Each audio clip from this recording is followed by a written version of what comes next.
Shalom semuanya, selamat pagi. Shalom. Oke, yuk kita semuanya berdiri. Kita mau berdoa untuk Tuhan Yesus. Mari kita semua berdiri. Mari kita satukan hati kita, kita berdoa untuk Tuhan. Bapa di surga, terima kasih banyak, kami bersyukur Tuhan untuk hari pemberian-Mu yang luar biasa dalam kehidupan kami. Di saat ini Tuhan Yesus, ini kami anak-anak-Mu, kami datang, kami rindu Tuhan kepadamu. Biarlah ya Bapa di surga, ibadah yang kami lakukan di pagi hari menjelang siang ini Tuhan. Permulaan pertengahan hingga pada akhirnya Engkau alaskan Tuhan di dalam nama Allah Bapa, di dalam nama anakmu Yesus Kristus dan dengan dituntun oleh kuasa roh Allah yang kudus. Terima kasih Tuhan Yesus, mari Bapa Engkau datang, Engkau memberkati setiap kami, masuk ke dalam hati-hati kami Tuhan, agar biarlah kami meninggalkan apa yang di belakang kami dan kami mau fokus hanya untuk Tuhan Yesus. Terima kasih Tuhan, di dalam nama Tuhan Yesus kami berdoa untuk Bapa di surga. Haleluya, amin.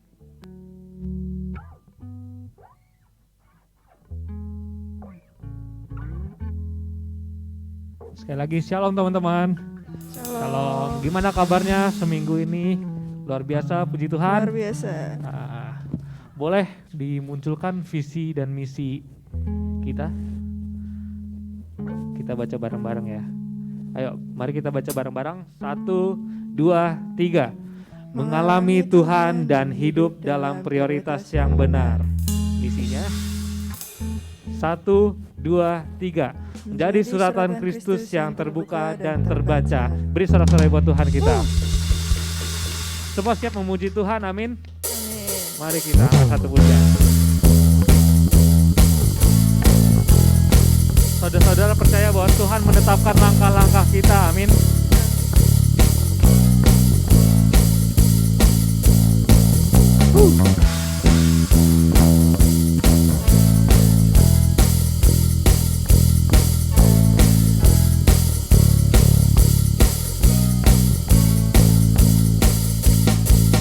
Tuhan menetapkan langkah-langkah orang yang hidupnya berkenan kepadanya. Apabila ia jatuh, tak sampai tergeletak, sebab Tuhan menopang tangannya. Sama-sama katakan, Tuhan menetapkan langkah-langkah orang yang hidupnya berkenan kepadanya. Apabila ia jatuh, tak sampai tergeletak, sebab Tuhan menopang tangannya. Katakan tangannya, tangannya, tangannya, sebab Tuhan menopang tangannya. Apabila ia jatuh, tak sampai tergeletak, sebab Tuhan menopang tangannya.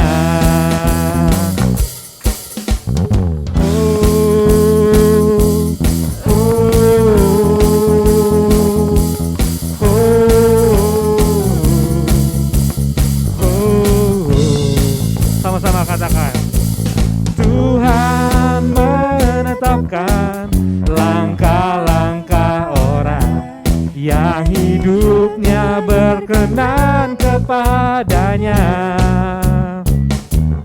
Apabila ia jatuh, tak sampai tergeletak, sebab Tuhan menopang tangannya. Katakan tangannya, tangannya, tangannya, sebab Tuhan menopang tangannya. Apabila ia jatuh, tak sampai tergeletak, sebab Tuhan menopang tangannya. Mari tepuk tangan di atas kepala. Tangannya, sebab Tuhan menopang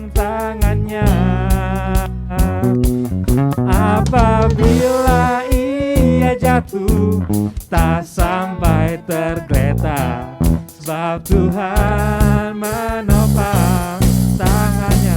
Sekali lagi katakan tangannya, tangannya, tangannya, sebab Tuhan menopang tangannya. Apabila ia jatuh tak sampai tergeletak, sebab Tuhan menopang tangannya. Sebab Tuhan menopang tangannya. Sebab Tuhan menopang tangannya. Beri sorak-sorai buat Tuhan kita. Teman-teman dipersilakan duduk kembali. Mari siapkan hati kita untuk memberikan persembahan. Sebelum itu mari kita bersatu dalam doa. Tuhan, terima kasih Tuhan buat pagi yang indah ini Tuhan. Kami sudah berkumpul Tuhan di ruangan ini Tuhan untuk beribadah ya Tuhan. Dan sekarang tiba saatnya kami mau memberikan persembahan yang terbaik. Ajar kami untuk dapat memberikan yang terbaik Tuhan, dan biarlah persembahan ini dapat memperluas kerajaan-Mu dan dapat berkenan padamu ya Tuhan. Terima kasih Tuhan, kami siap memberi. Haleluya, amin. Teman-teman dipersilakan untuk memberikan persembahan di kotak di depan atau langsung scan barcode yang ada yang tersedia. Dipersilakan.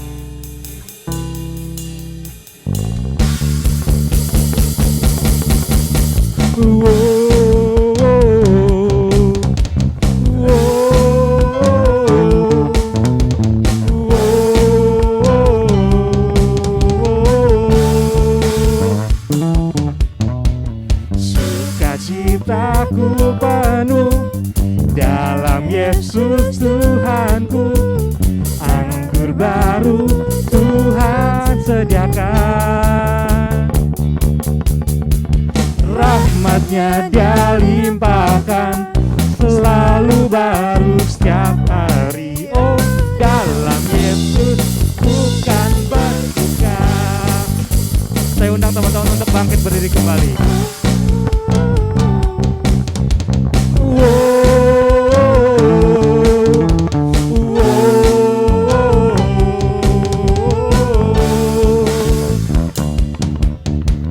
Sukacitaku penuh dalam Yesus Tuhanku, anggur baru Tuhan curahkan,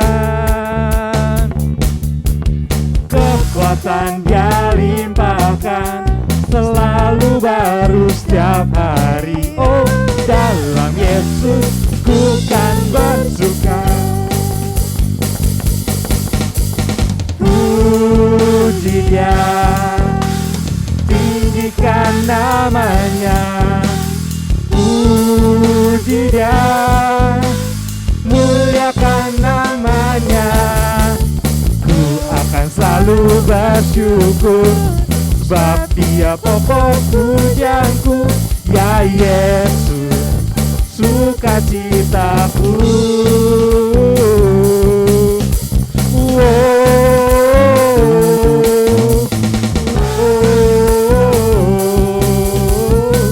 Mari sama-sama katakan sukacitaku. Sukacitaku penuh dalam Yesus Tuhanku, anggur baru Tuhan curahkan, kekuatan Dia limpahkan, selalu baru setiap hari. Oh, dalam Yesus ku kan bersuka. Puji Dia, tinggikan namanya. Puji Dia, muliakan namanya. Ku akan selalu bersyukur, sebab Dia pokok pujianku. Ya Yesus, sukacitaku.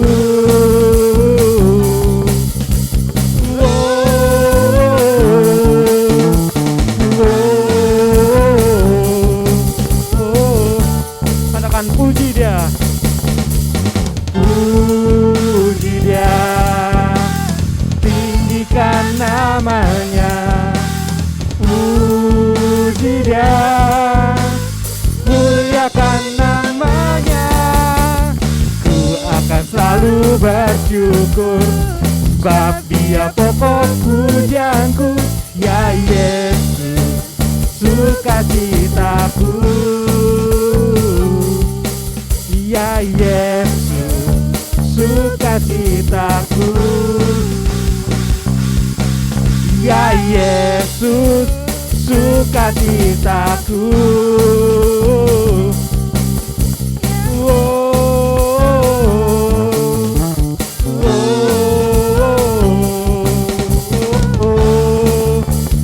Sukacitaku. Beri sorak-sorai buat Tuhan kita. Teman-teman dipersilakan duduk kembali. Mari kita siapkan hati kita untuk mendengarkan firman Tuhan. Mari kita angkat satu pujian.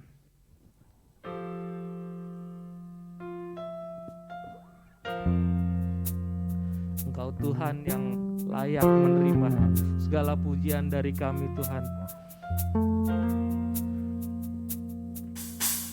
Kau pencipta hidupku, pemelihara jiwaku.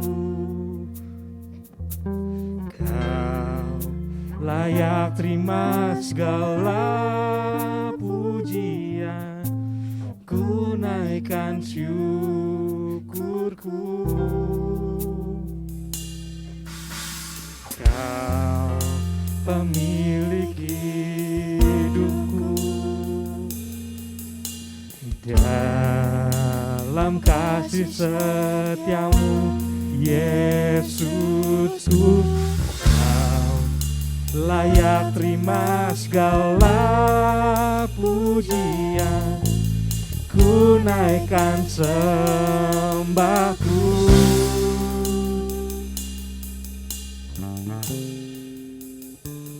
Segala pujian dan syukur bagimu, Allah yang mulia, kuduslah namamu. Kaulah yang awal dan akhir dari segalanya.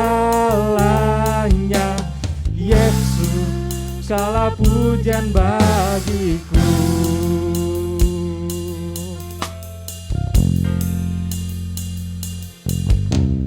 Kau pencipta hidupku, pemelihara jiwaku. Kau layak terima segala pujian, ku naikkan syukurku. Kau pemilik hidupku, dalam kasih setiamu Yesusku. Kau layak terima segala pujian, ku naikkan sembahku. Segala pujian dan syukur bagimu, Allah yang mulia, kuduslah namamu.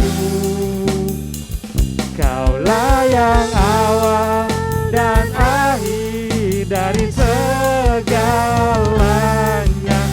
Yesus, segala pujian bagiku. Segala pujian dan syukur bagimu, Allah yang mulia, kuduslah namamu. Kaulah yang awal dan akhir dari segalanya. Yesus, segala pujian bagiku. Segala pujian dan syukur bagimu. Saya undang hambanya. Yang mulia, kuduslah namamu. Kaulah yang awal dan akhir dari dari segalanya. Yesus, Kaulah pujian bagiku. Kaulah yang awal dan akhir dari segalanya. Yesus, Kaulah pujian bagiku.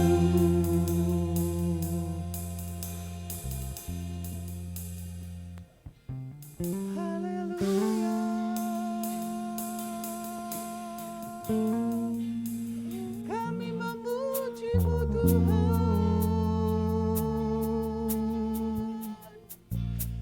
kami menyembah-Mu Sembah Tuhan.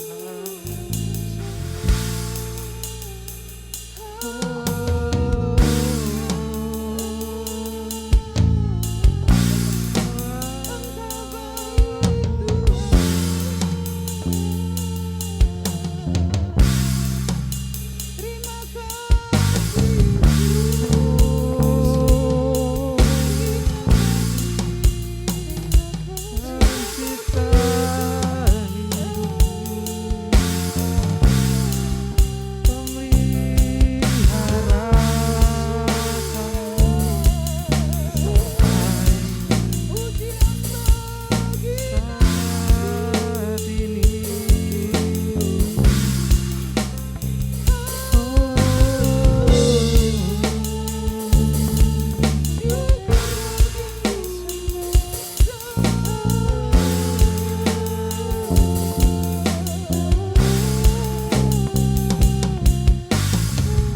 Engkau adalah Allah yang luar biasa buat hidup kami. Engkau adalah Allah yang menjadi kekasih bagi hidup kami. Kami mengucap syukur untuk kasih-Mu yang besar buat kami Tuhan. Sehingga karena Engkau hidup kami berbeda. Karena Engkau kami memiliki masa depan. Karena Engkau kami memiliki tujuan. Dan hidup kami tidak pernah sama lagi sejak kami berjumpa dengan Yesus. Terima kasih. Terima kasih untuk perubahan yang luar biasa yang Tuhan kerjakan dalam kehidupan kami. Dan kami mau terus berubah, kami mau terus disempurnakan. Karena itu kami membutuhkan kebenaran firman-Mu. Taruh perkataan-Mu di dalam lidah bibir hamba-Mu ya Allah. Berbicara kepada setiap kami anak-anak-Mu Tuhan. Di dalam usia kami yang remaja dan pemuda, kami membutuhkan firman Tuhan. Karena hanya firman Tuhan satu-satunya jalan. Firman Tuhan satu-satunya kebenaran. Dan firman Tuhan satu-satunya kehidupan buat kami. Tuhan berbicara dan beracaralah. Pakai hamba-Mu jadi alat berkat-Mu dan kami siap untuk menerima kebenaran-Mu. Dalam nama Tuhan Yesus kami sudah berdoa. Haleluya. Amin. Amin, puji Tuhan. Shalom. Shalom, selamat pagi menjelang siang. Pemuda remaja bersyukur sama Tuhan di sini, anak muda semua kan? Belum ada yang 71 kan? Belum ya, 17 banyak ya? Oke, puji Tuhan, berarti saya nggak salah tempat. Nah, hari ini kita mau belajar sama-sama tentang begini. Anak muda tahu nggak, hidup itu dari kita masih kecil, kita itu banyak sekali dihadapkan dengan yang namanya pilihan. Ya, kalian sekolah masih dipilih sama orang tua. SD-nya di sini. SMP-nya kalau udah mulai kelas 7, kelas 8 udah mau mulai milih. Tapi masih tunduk sama orang tua. Begitu masuk kelas 10, 11, 12 ya, kita udah mulai milih universitas apa kerja. Kemudian kita mulai milih lagi. Terus nanti gimana ya? Pasangan hidup kita yang mana ya? Kita banyak sekali masuk di dalam pilihan. Karena itulah hari ini kita mau belajar begini sama-sama anak-anak muda. Bahwa pilihan itu penting banget bagi kita. Mengetahui pilihan yang benar itu penting banget. Kenapa? Karena kita juga tahu penyesalan itu selalu datang belakangan. Kalau datang duluan namanya pendaftaran. Betul ya anak muda ya. Jadi hari ini kita belajar sama-sama gimana caranya kita bisa memilih yang benar. Kenapa? Karena di Alkitab sendiri pun kita lihat tokoh-tokoh Alkitab aja juga sempat memilih yang salah. Kita lihat Saul, dia pilih yang salah. Makanya dia ditolak, didiskualifikasi untuk jadi raja. Dia memilih untuk melihat yang ada di depan. Padahal Samuel udah bilang sebelum peperangan terjadi, Samuel udah bilang, kamu tunggu aku di Gilgal 7 hari. Dan setelah hari ke-7, Samuel belum datang-datang juga. Saul memilih untuk mempersembahkan korban bakaran, mengambil tugas imam. Dan Alkitab katakan Samuel berkata, perbuatanmu itu bodoh. Dan ya hal yang paling menyesakkan adalah Tuhan bilang sama Saul lewat Samuel, sedianya. Artinya rencana semula. Tuhan mau mengokohkan kerajaan ini. Sedianya. Tetapi karena kamu pilih yang salah, Tuhan sudah memberikan kerajaan ini kepada orang lain. Daud pernah memilih yang salah. Betul apa enggak? Sementara semua perang, Daud milih untuk ayang-ayangan ama ayang bebek di sebelah. Betul apa enggak? Padahal Daud tahu itu istrinya orang, betul ya? Padahal Daud tahu, ya. Boleh lihat, ya nggak sengaja lihat ya nggak apa-apa, nggak dosa. Tapi kalau terus dipikirin, terus dibuahi, itu jadi dosa. Daud pernah lakukan hal yang salah. Kalian tahu nggak anak muda akibatnya apa? Tuhan ampuni nggak kesalahan Daud? Yes, Tuhan ampuni. Tetapi kalian tahu dampak daripada kesalahan Daud itu Daud harus pikul. Karena Tuhan bilang begini, pedang tidak akan pernah beranjak dari keturunanmu. Dan itu benar. Absalom bangkit melawan Daud. Amnon dengan Absalom berkelahi karena Absalom memperkosa adiknya Absalom yang namanya Tamar. Sehingga satu hari Absalom membunuh Amnon. Kemudian pada masa tua Daud pun, anak Daud dari gundiknya itu juga mau naik takhta. Saudaraku, Tuhan gak salah waktu bilang seperti itu. Dalam keturunan Daud, pedang itu gak habis-habisnya. Saudara, dan hari ini kita mau belajar gini. Kita kan sampai hari ini juga berdosa karena pilihan Adam dan Hawa yang salah, betul apa enggak? Makanya pada pagi ini kita mau belajar gini, gimana caranya untuk kita bisa memilih yang benar. Sebab pilihan kita akan menentukan hidup kita. Kita mau lihat 4 hal hari ini. Yang pertama, untuk bisa memilih dengan benar, kita harus mengerti dulu tujuan Tuhan buat kita. Coba kita buka Kejadian pasal 1. Kejadian pasal 1 ayat 26 sampai ayat yang ke-28. Kejadian 1 ayat 26 sampai ayat yang ke-28. Kita akan baca gantian, saya baca ayat 26, kalian ayat 27, ntar 28 kita baca sama-sama. Berfirmanlah Allah, baiklah kita menjadikan manusia menurut gambar dan rupa kita, supaya mereka berkuasa atas ikan-ikan di laut dan burung-burung di udara, dan atas ternak dan atas seluruh bumi, dan atas segala binatang melata yang merayap di bumi.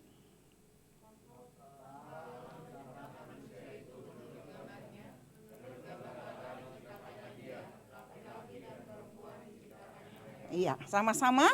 Allah memberkati mereka, lalu Allah berfirman kepada mereka, beranak cuculah dan bertambah banyak, penuhilah bumi dan taklukkanlah itu, berkuasalah atas ikan-ikan di laut dan burung-burung di udara, dan atas segala binatang yang merayap di bumi. Kalian tahu anak muda, gambar Allah pada waktu Allah menciptakan manusia, Tuhan bilang begini, marilah kita menjadikan mereka serupa dan segambar dengan kita, betul? Jadi tujuan Tuhan waktu menciptakan manusia adalah manusia mencerminkan pribadi Allah dalam kehidupan kita. Contoh, kalau kalian beli barang bermerek pasti harganya mahal, betul apa enggak? Karena merek itu menentukan pembuatannya, mutunya, betul ya? Waktu Tuhan menciptakan manusia, Tuhan mau lewat hidup engkau dan saya ada gambar Allah yang kelihatan. Supaya hidup kita mencerminkan Allah. Bukan menjadikan diri kita Allah. Nah ini persepsi yang salah yang dibuat oleh Adam dan Hawa.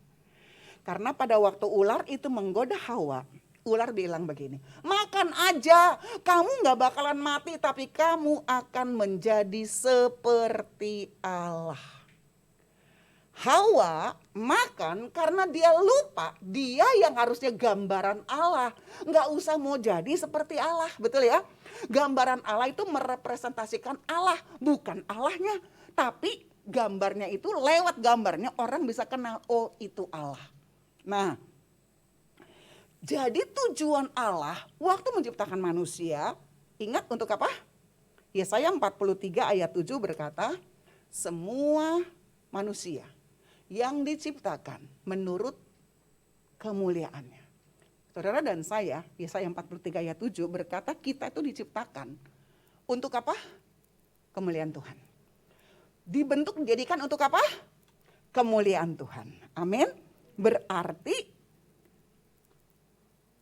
tujuan kita itu harusnya jadi tujuannya kita tuh bukan tujuan kita, tetapi tujuan Allah harus jadi tujuan kita.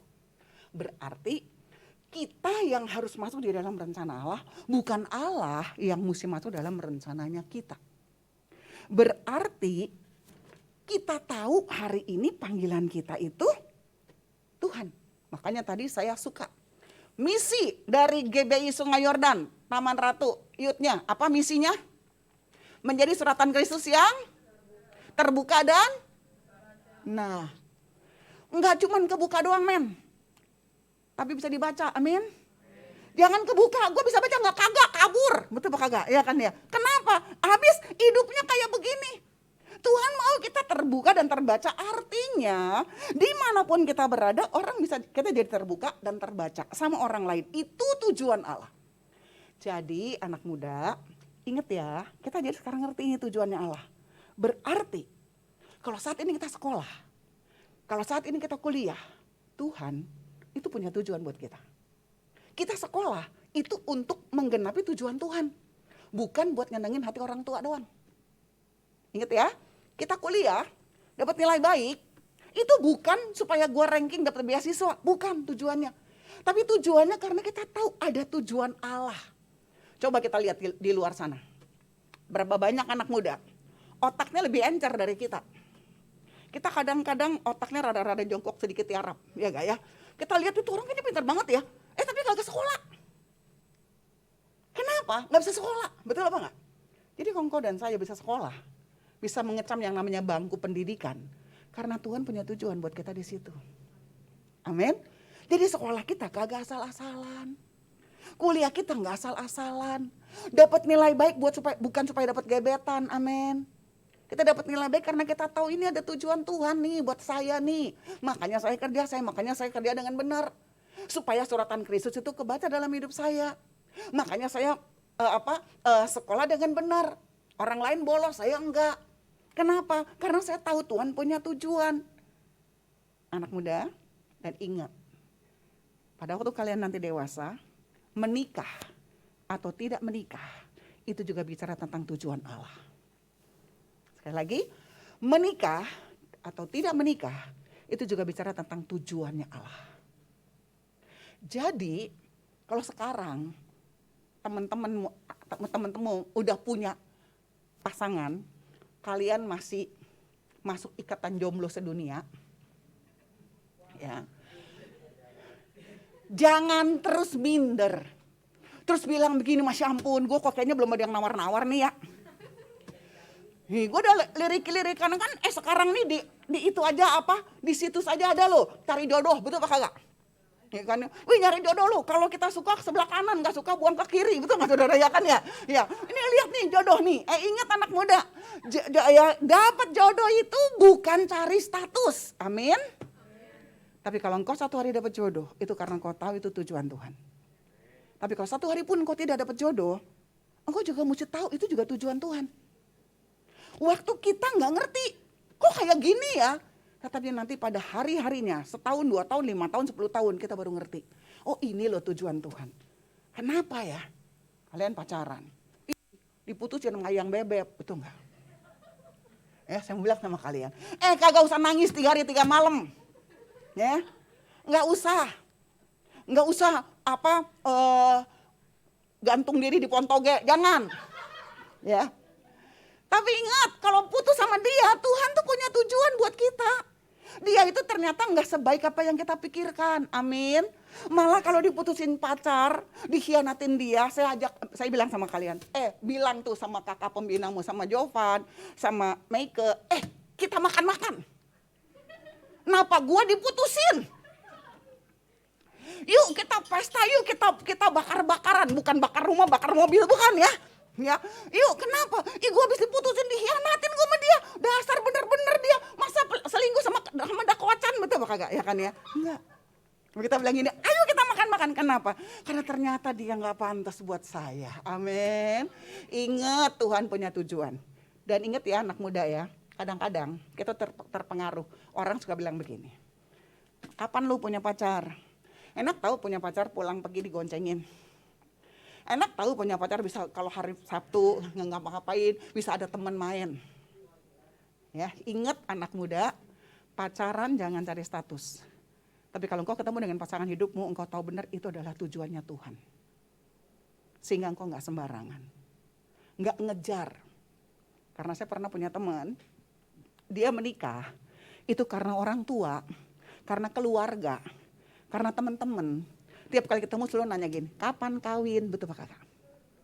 Udah umur segini nih, yang lain udah pada ngegayat, gebetan, kok lu sendiri-sendiri aja sih?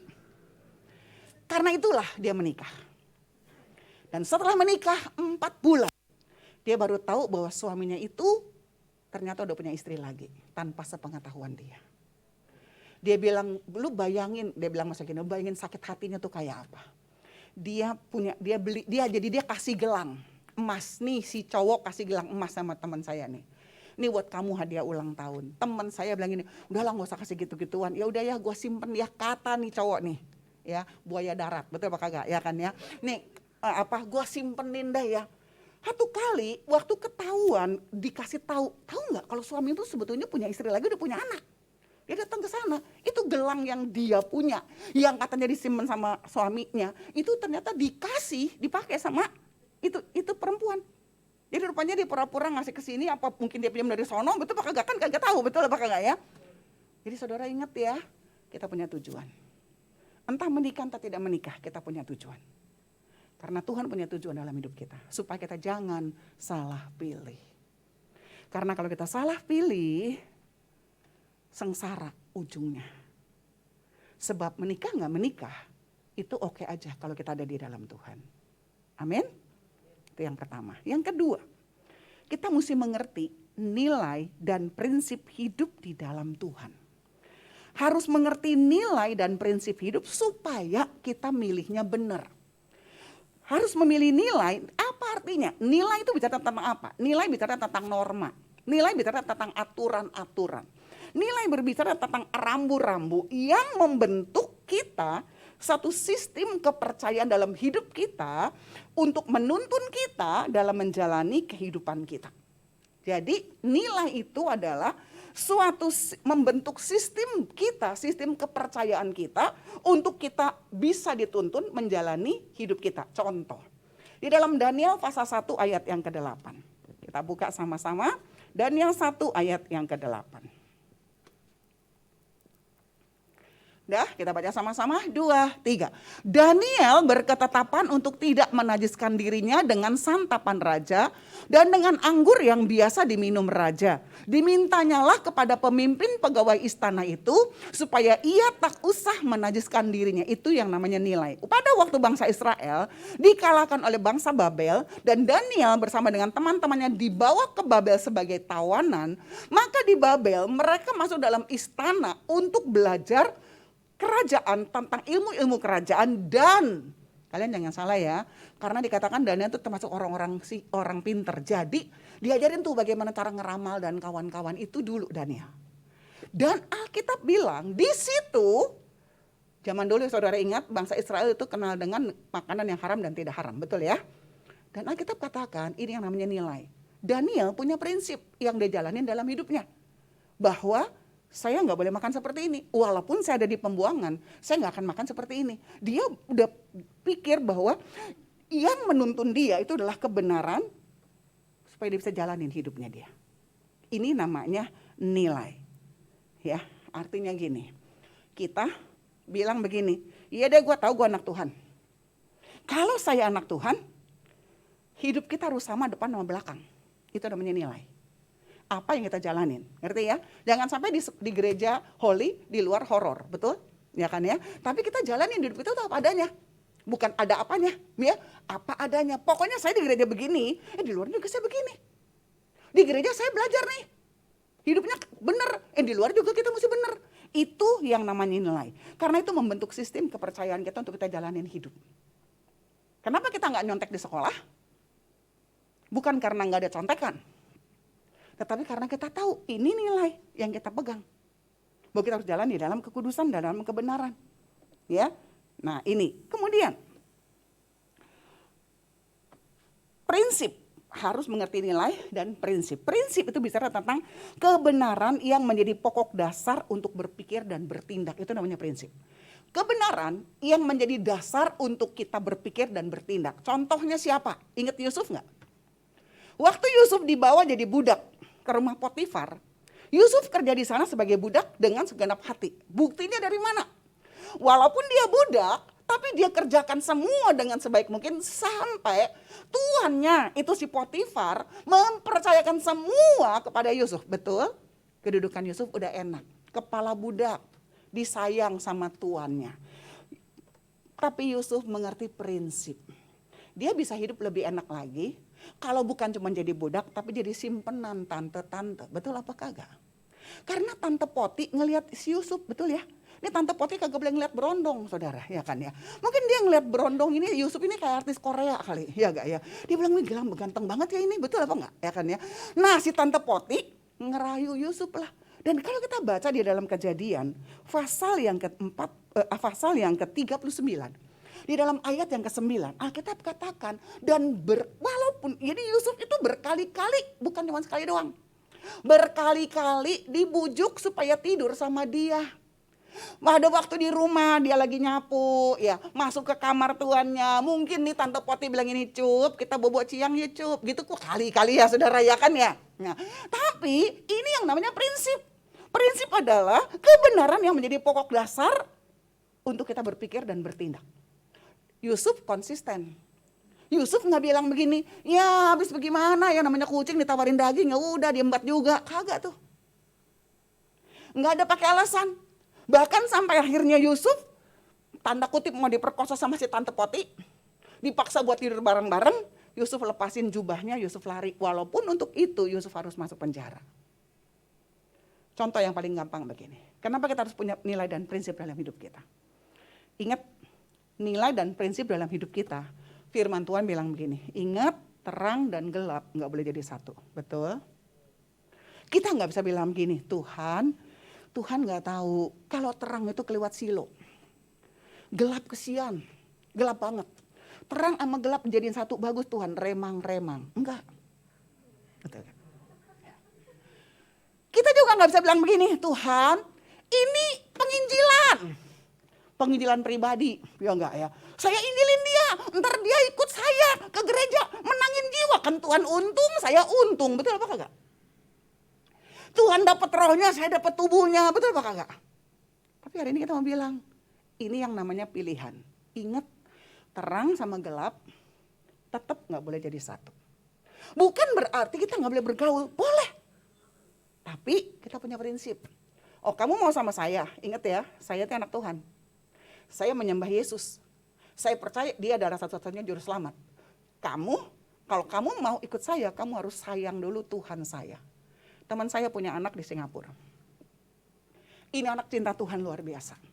Satu hari, anaknya cantik, dideketin sama satu cowok di Singapura. Banyak yang senang sama dia, tapi ini cowok tuh kayaknya deketin, jalanlah.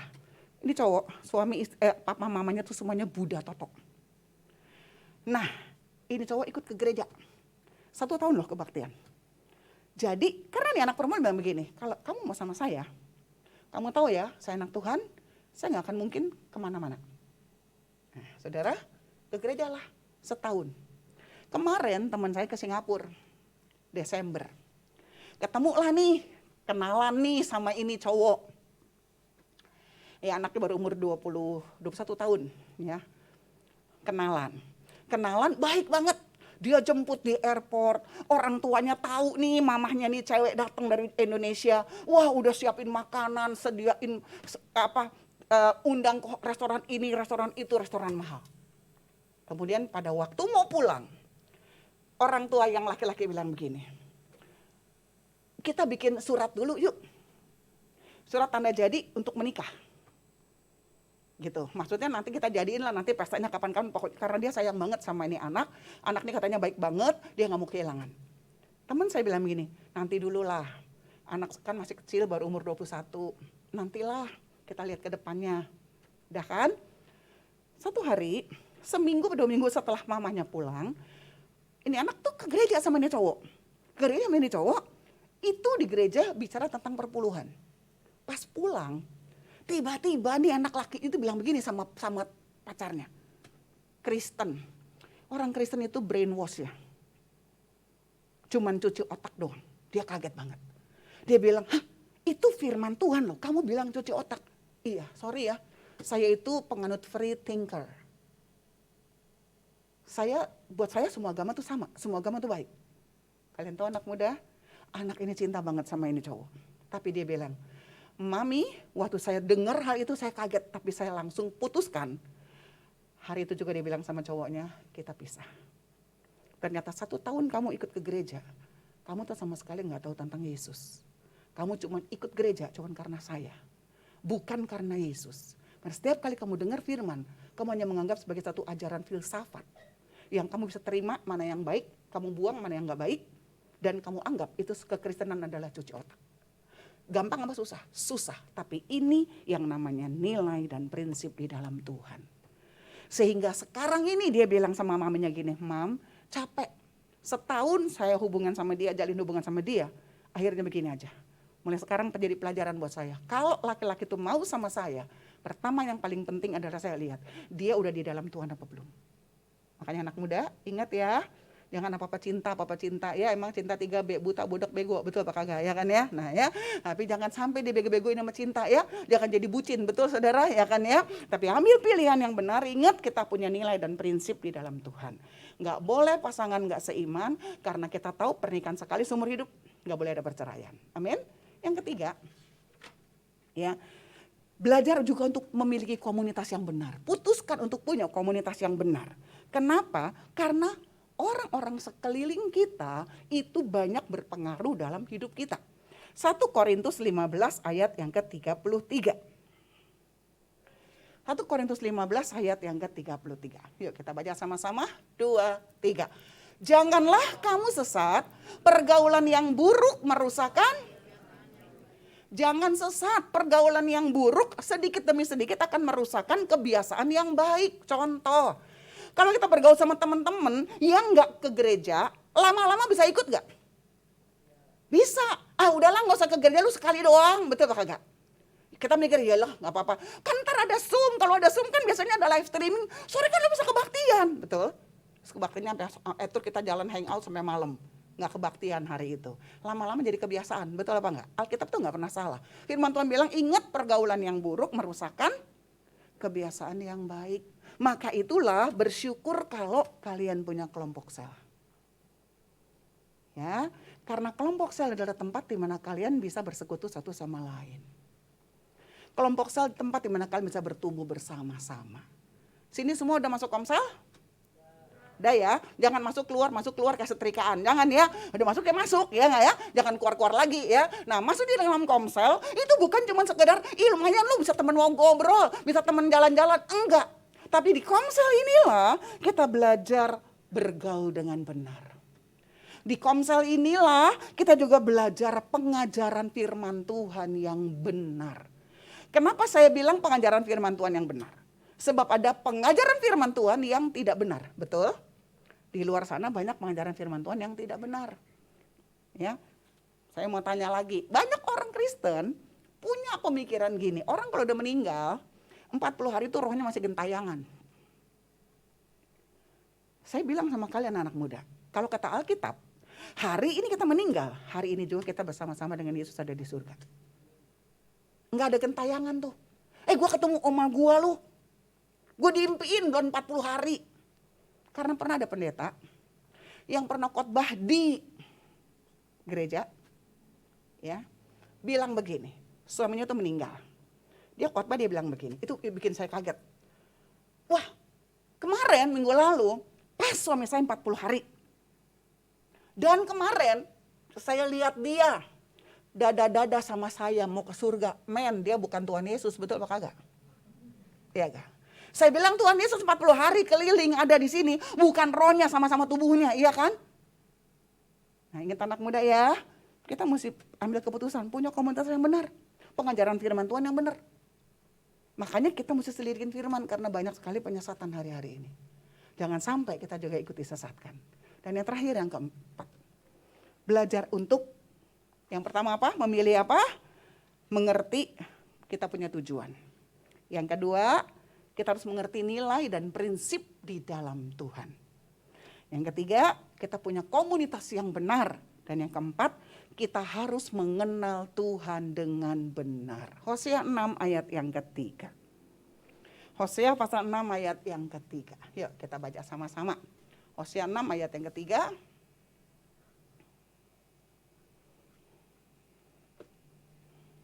Dua, tiga. Marilah kita mengenal dan berusaha sungguh-sungguh mengenal Tuhan.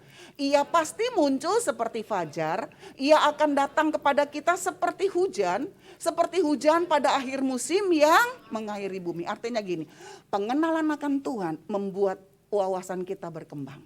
Pengenalan akan Tuhan membuat sukacita kita itu penuh. Pengenalan akan Tuhan mengangkat semua kekhawatiran dan ketakutan.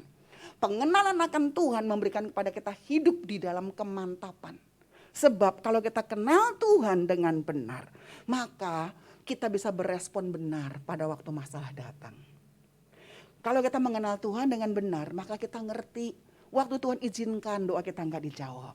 Waktu Tuhan izinkan ada kegagalan.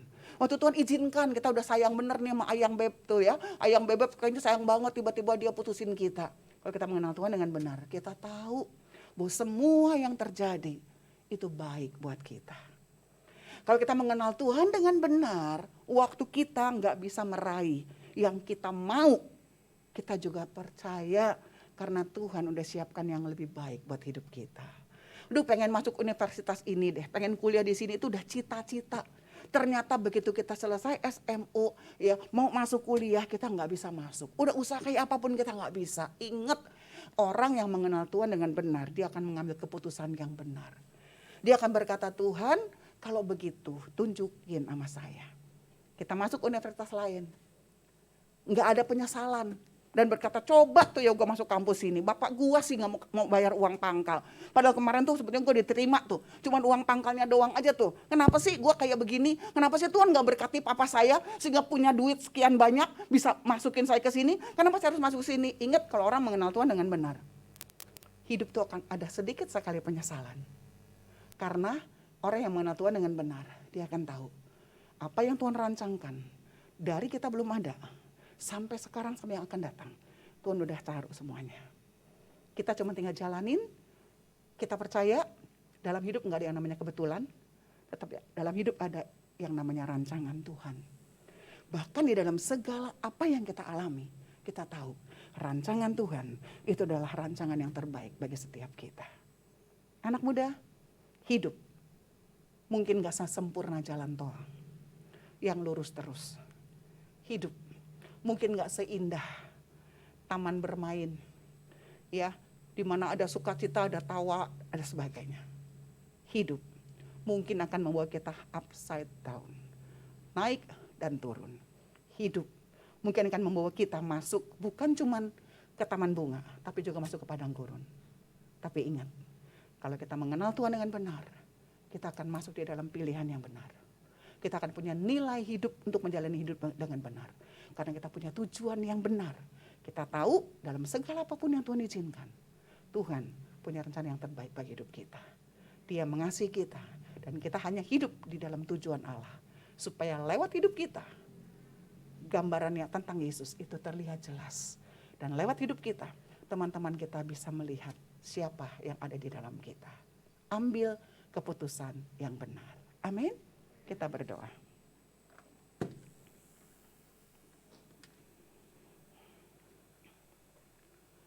Sebentar lagi kita akan masuk di dalam ujian sekolah, semesteran, menentukan kuliah, menentukan SMO atau tingkat pendidikan yang lain. Saudaraku, ambil keputusan yang benar. Bergaul sama Tuhan. Maka engkau akan tahu, waktu Tuhan menutup satu pintu untuk kau masuki di universitas yang kau mau.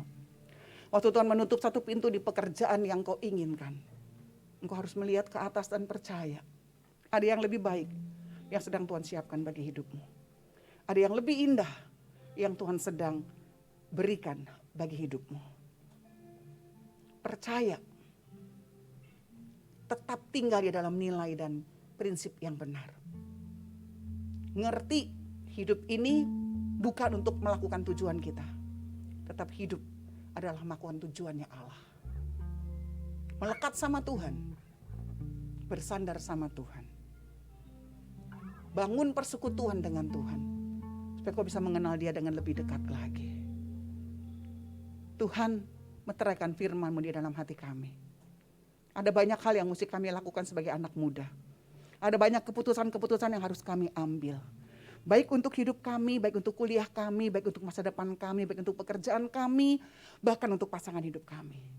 Kami berdoa, Tuhan, biar mulai hari ini kami boleh senantiasa disadarkan bahwa kami hidup bukan untuk memenuhi tujuan kami, tapi kami hidup untuk masuk dalam tujuannya Allah. Karena itu wajar kami setiap hari untuk berserah kepada Tuhan. Bawa kami dalam pengenalan yang benar akan Tuhan. Mampukan kami untuk tetap hidup dalam nilai dan prinsip hidup di dalam Tuhan. Maka kami akan melihat dalam segala apapun yang datang dalam hidup kami. Kami tahu ada Allah yang bekerja di dalamnya. Dan kami yakin Allah bekerja dalam segala sesuatu untuk mendatangkan kebaikan bagi kami semua. Terima kasih Tuhan, berkati anak-anak mudamu, meteraikan firman-Mu, dan mampukan kami dalam kehidupan kami setiap hari untuk senantiasa mengambil keputusan yang benar di dalam Tuhan. Dalam nama Tuhan Yesus kami berdoa, haleluya, amin. Tuhan berkati.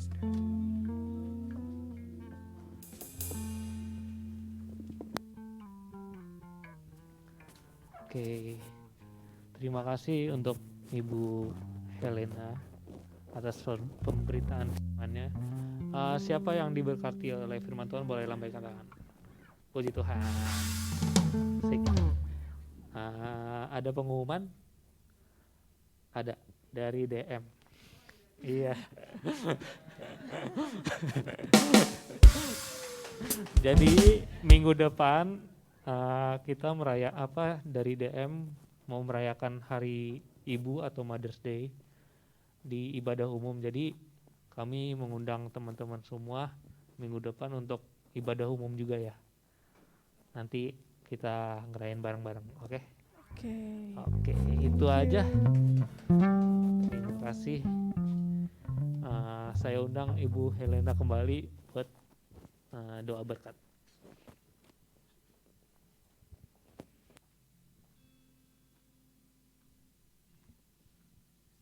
Kita bangkit berdiri sama-sama. Kita berdoa. Terima kasih untuk ibadah pada siang hari ini Tuhan. Sebentar kami akan pulang, kami akan kembali dalam kegiatan kami, baik kami sekolah, baik kami kuliah, baik kami bekerja. Kami percaya firman Tuhan akan menjadi pegangan bagi kami. Kami yakin setiap keputusan yang kami ambil, biar itulah menjadi keputusannya Allah yang Allah sudah tetapkan buat kami. Anak muda yang dikasih oleh Tuhan Yesus, ibadah siang ini sudah selesai. Angkat hatimu kepada Tuhan Yesus. Terimalah berkat Tuhan. Tuhan memberkati kehidupanmu, Tuhan memberkati masa depanmu, Tuhan memberkati masa mudamu. Tuhan akan membuat apapun yang kau lakukan berhasil. Karena Dia adalah Allah yang merancangkan yang terbaik bagi kehidupanmu. Karena itu biar kiranya engkau tetap tinggal di dalam kasih karunia Allah Bapa. Kekuatan kasih di dalam Yesus Kristus menyertai hidupmu dimanapun kau berada. Prinsip kebenaran firman Allah yang kau tanamkan, itu dimampukan oleh Allah untuk kau kerjakan lewat pertolongan daripada Roh Kudus-Nya. Dan teruslah berkarya bagi kemuliaan Allah. Karena dimanapun kau berada, nama Tuhan dipermuliakan. Terimalah berkat Tuhan ini, nikmatilah berkat Tuhan ini sepenuh-penuhnya. Dan jangan lupa jadilah berkat dimanapun kau dan saya berada. Di dalam nama Tuhan Yesus Kristus, semua yang diberkati dan siap jadi berkat. Sama-sama kita katakan, amin. Tuhan berkati.